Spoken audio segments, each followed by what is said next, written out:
BRS మాజీ MLA Balakrishna Adilabad jail నుంచి బెయిల్పై విడుదలయ్యారు. మంచిర్యాల జిల్లా కేతనపల్లి మున్సిపల్ ఎన్నిక సందర్భంగా మాజీ ఎమ్మెల్యే బాలకృష్ణ సహా బీఆర్ఎస్ నాయకులపై పెట్టిన అక్రమ కేసులో జిల్లా సెషన్స్ కోర్టు సోమవారం బెయిల్ మంజూరు చేయడంతో ఆయన బయటకొచ్చారు. బాలకృష్ణతో పాటు రాజారెడ్డి, అనిల్, లక్ష్మీకాంత్ బెయిల్పై విడుదలయ్యారు.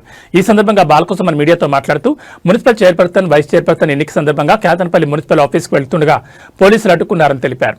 మంత్రి వివేక్ వెంకటస్వామి కాన్వాయ్ను ఎలా పంపించారని అడిగితే పోలీసులు తమపై లాఠీచార్జ్ చేశారని పేర్కొన్నారు. వారు దాడి చేస్తే మాపైనే రివర్స్ లో కేసు పెట్టారని మండిపడ్డారు. ఈ ఘటనలో 22 మందిపై అక్రమ కేసులు పెట్టారని చెప్పారు. కేతనపల్లి మున్సిపాలిటీ పరిధిలో కేవలం 7 స్థానాల్లో మాత్రమే గెలిచిన కాంగ్రెస్ పార్టీకి మున్సిపల్ పీఠం ఎలా వస్తుందని మండిపడ్డారు. ప్రజా తీర్పును మంత్రి వివేక్ గౌరవించడం లేదని విమర్శించారు.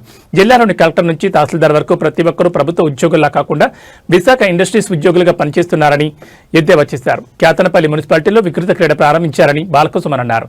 జైలు లోపల కూడా తమను ఇబ్బంది పెట్టారని వెల్లడించారు. నిన్న హోలీ, ఇవాళ నా కొడుకు పుట్టినరోజు, ఈ టైంలో నన్ను ఇంట్లో లేకుండా చేశారని ఆవేదన వ్యక్తం చేశారు. 10 ఏళ్ల బీఆర్ఎస్ పాలనలో ఎప్పుడూ కక్ష సాధింపు చర్యలకు దిగలేదని తెలిపారు. అందరినీ కలుపుకుపోయాం తప్ప కక్ష సాధింపు చేయలేదని స్పష్టం చేశారు.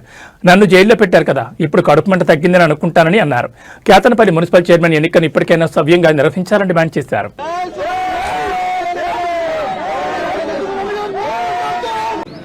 ఇవాళకి 16 రోజులు. నేను ఇప్పుడు కోరుతా ఉన్న వివేక్ గారిని, ముఖ్యమంత్రి రేవంత్ గారిని, మీ కళ్ళు చల్లబడ్డాయా? మీ కక్ష తీరిందా? మీ కడుపు మంట చల్లారిందా? నన్ను జైల్లో పెట్టిరుగా 16 రోజులు. ఇంకా దుర్మార్గం ఏంటంటే నాకు మొన్ననే బెయిల్ రావాలి. మంచిర్యాల కోర్టు వచ్చింది, హైదరాబాద్ కోర్టు వచ్చింది, చెన్నూరు కోర్టులో నాకు బెయిల్ రావాలి.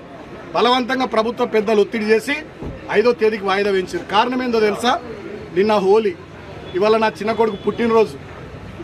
ఈ 2 సందర్భాలలో నేను నా ఇంటికాడ నా కుటుంబ సభ్యులతో ఉండొద్దనే ఒక సాడిస్టిక్ ప్లెజర్, పైశాచిక ఆనందం కొద్దీ నిన్న ఇవాళ నన్ను జైల్లో ఉంచాలని చెప్పి 5వ తేదీకి వాయిదా వేయించారు.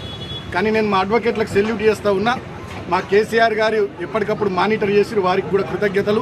మా అడ్వకేట్లు మంచిర్యాలలో కానీ, చెన్నూరులో కానీ, హైదరాబాద్లో కానీ మాకు బెయిల్ రావడానికి వాళ్ళు బాగా కృషి చేసి వాళ్ళకు హృదయపూర్వకంగా కృతజ్ఞతలు.